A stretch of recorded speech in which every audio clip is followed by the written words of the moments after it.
just open up with Dean Kremer will start first tomorrow. All right. If you have a question, just raise your hand. We'll get you the microphone. Who's got the first question? We'll start with Rock right here in the middle. What was behind the decision to go with Dean? Well, he's had a nice year for us, and he's kind of in the mix all along. We're just kind of waiting to see where we were a little bit, but Dean's throwing the ball extremely well. Had a nice season for us, and we're looking forward to watching him start tomorrow. A little bit further to your left, Brandon.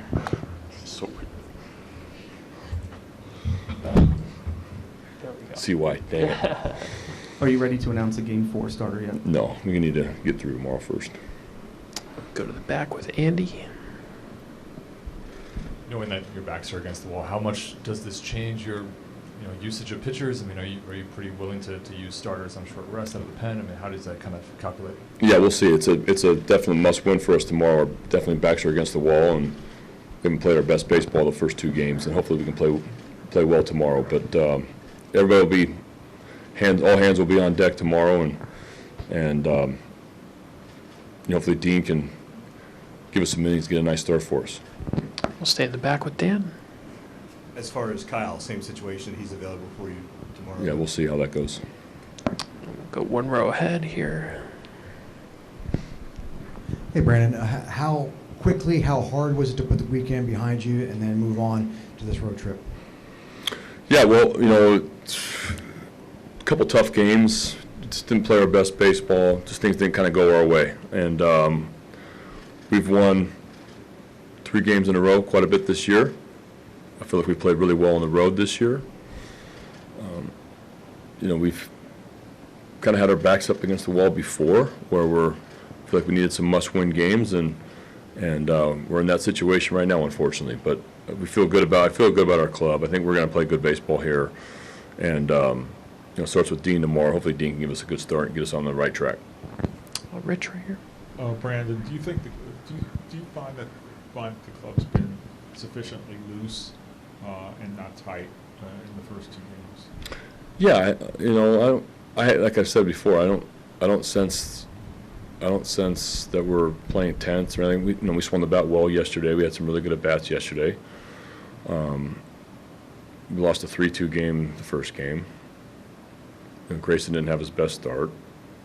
Made us go to the bullpen really early, and that was going to be challenging to kind of cover 7 innings at that point where everybody was going to have to pitch. But we did a great job of battling back. I thought our guys competed all the way into the 9th inning. I didn't feel any sort of panic of any sort. Clubhouse is pretty loose right now. I thought the clubhouse has been loose just like normal before both games at home. Steve right here.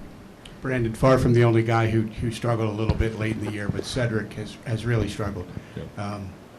What do you see from him, and do you even ponder anyone else in center field, or has he just done too much for you for too long? He's done a lot for us for a while now, and his center field defense is hard to ignore, and that what he does for us defensively. He's definitely caught in between offensively right now, and it has been for a few weeks. And nobody's working harder in the cage. He is, it's like he needs one to fall, honestly, to kind of get him kick-started a little bit. You see him kind of hitting frustrated. And I know he wants to contribute so badly offensively, and it just hasn't happened, here as of late. But like I said, I think he could be really close. Don't want to give up on it. And his defense, for me, he plays Gold Glove center field defense. That's hard to take out of the lineup. Third row in the middle here, Bedeline. Brandon, your team obviously hasn't been swept in a long time in the regular season. What's your message to the team tonight to make sure it doesn't happen at the most inopportune time, obviously, tomorrow? Yeah, well, no message tonight. We're just going to get a little light workout in here and get guys moving around a little bit coming off the plane. Tomorrow we're going to have a regular day. It's I think everybody's very aware of the situation that we're in right now, and I think it's going to be a real positive message going into tomorrow. But we've been really consistent all year. We've had 2 bad games in a row before where we haven't won. No different here except for season's on the line. So But it's just going to be we're going to be staying positive tomorrow, and we believe in our guys. Second row on your left, Brandon. Brandon, this is a question probably being asked in hindsight, probably would have been better asked 3 days ago. But what was the thinking in going with Brian Baker on the roster over Michael Baumann, Shintaro Fujinami, Kohler, and the other options you guys have?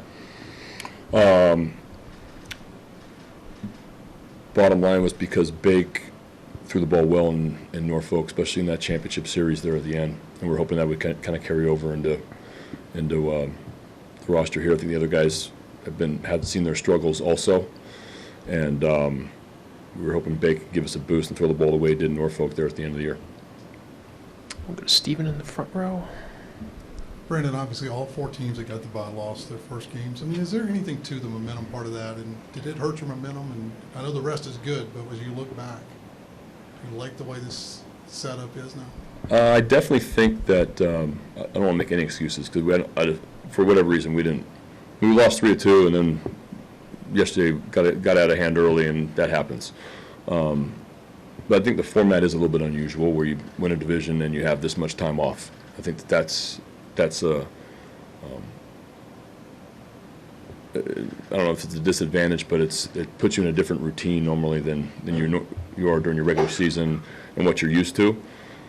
That's something that we were aware of, need to adapt to. I thought we did a good job during the week, and for whatever reason, we just didn't play extremely well the first couple games. But it's definitely a different playoff system than other sports, and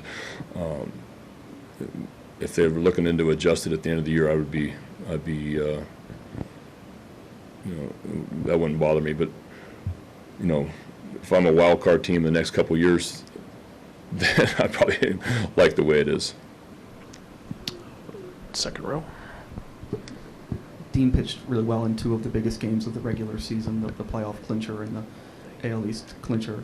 How much confidence do you have in him moving forward in a must-win game? Yeah, no, he's pitched probably his best in some 2 of our biggest games of the regular season. So I think he's going to pitch with a ton of confidence. I think his confidence has grown over the course of the year. He's kind of had a tough start to the year, tough April, but look at it from May on. He's had a really good season. So we believe in the pitch mix that he has, and I really like his stuff. So hopefully it works tomorrow.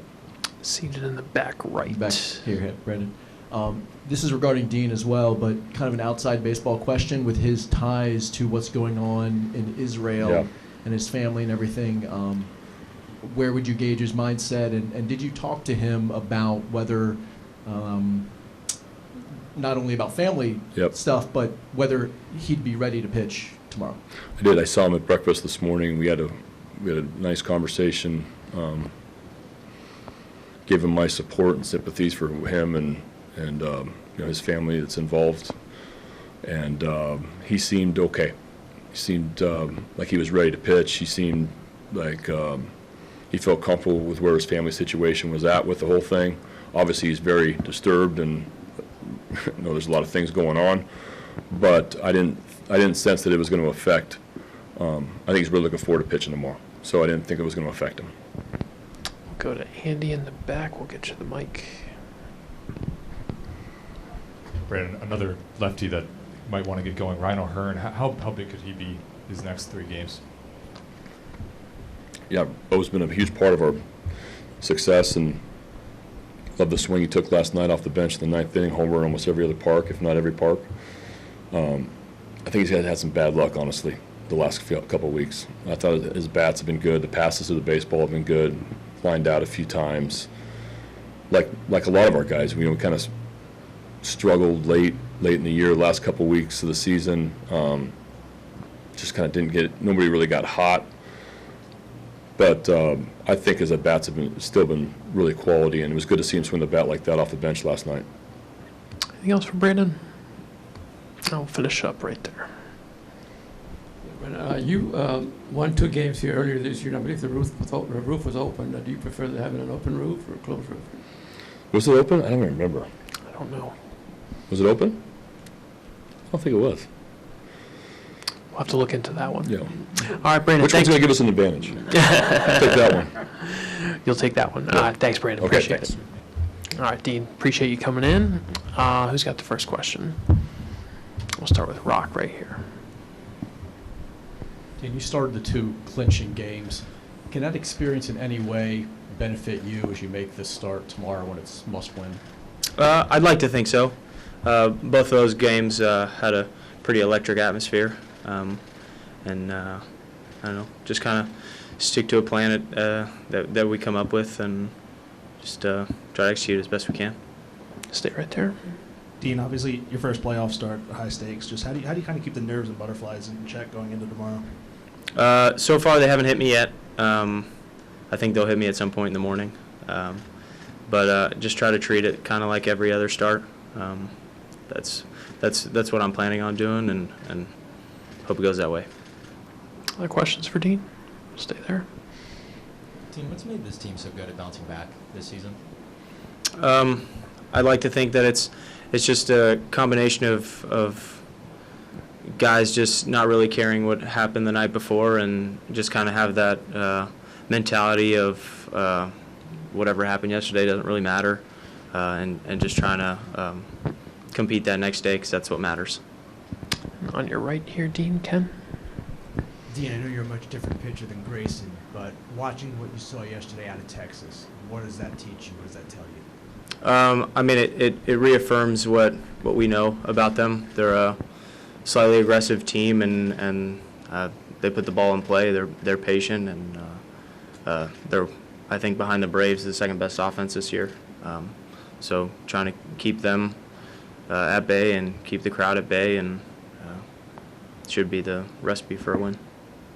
Other questions for Dean? We'll go to Andy in the back here. Dean, obviously a difficult situation in Israel. How are you handling things? How's your family doing? First off, thanks for asking. My family's okay. They're, I mean, obviously it's a very sad situation. A lot of things are being brought to light, but everybody's okay right now. And we'll go to Dan. Dean, when did you find out about the start, and what was the reaction, and who did you get in contact with? About the start? Yeah. On Sunday, I think, yesterday. Hyde came up to me before the game. He's like, "We're planning on you starting Game 3," and that was that. I mean, I'm honored. I mean, it's been quite a fun season, so just adding to that is best. I'll go back to Ken. Dean, on your right. Dean, Brandon said he checked in with you this morning about the situation. What was that conversation like, and was there any hesitation on your part about pitching tomorrow?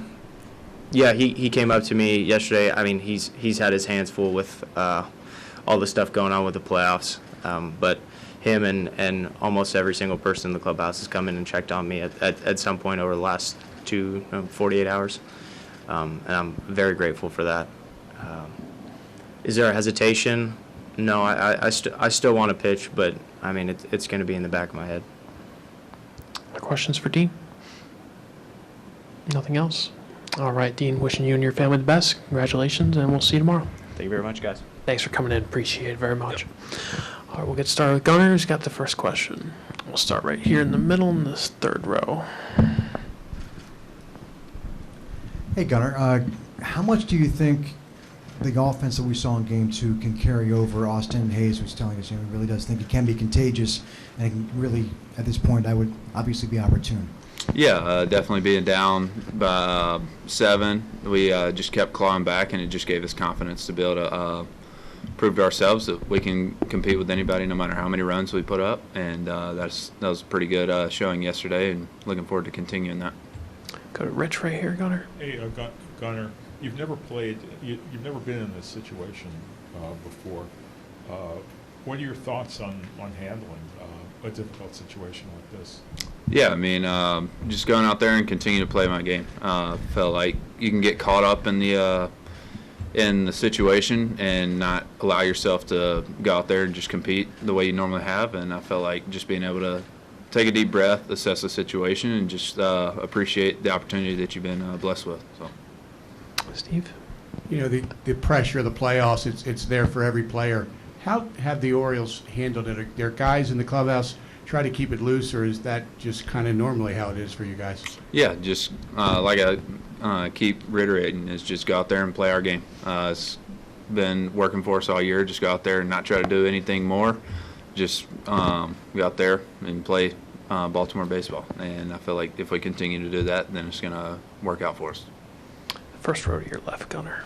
Gunnar, you guys obviously been really good at flushing losses, moving on to the next game. For you personally, what does that process kind of look like of doing that after a tough loss? Yeah, just like you said, flush it, and then just come in the next day with the right attitude and just go out there and continue to compete and allow yourself to be in the right position to hopefully win a game. Back left, Gunnar, Dan. Yeah, Gunnar, Brandon announced that Dean's going to be your Game 3 starter. He's won a couple clinching games for you guys this year. What is your level of confidence in him, even though this is his first start, in the playoffs? Yeah, no, I mean, all year he's been that guy that's helped got us through those little swing starts that we needed him to come through, and being able to have him on the mound tomorrow is going to be great, and I'm really looking forward to playing behind him. Any questions for Gunnar? Up to your left. Gunnar, with Dean, I know that he maybe gets lost when talking about those guys who were at the alt-site in 2020, but how have you seen him kind of develop as a pitcher over the last few years? Yeah, no, it's been really cool to watch him. He goes out there and competes his butt off each and every outing, and no matter if he doesn't have his stuff, he's going to go out there and just work his butt off, and it's been really cool to watch him, and it's just been hats off to him because he's put in a lot of work and he deserves every bit of it. Other questions? Anything else? All right, Gunnar, thanks so much for coming in. Best of luck. Appreciate it. Appreciate it.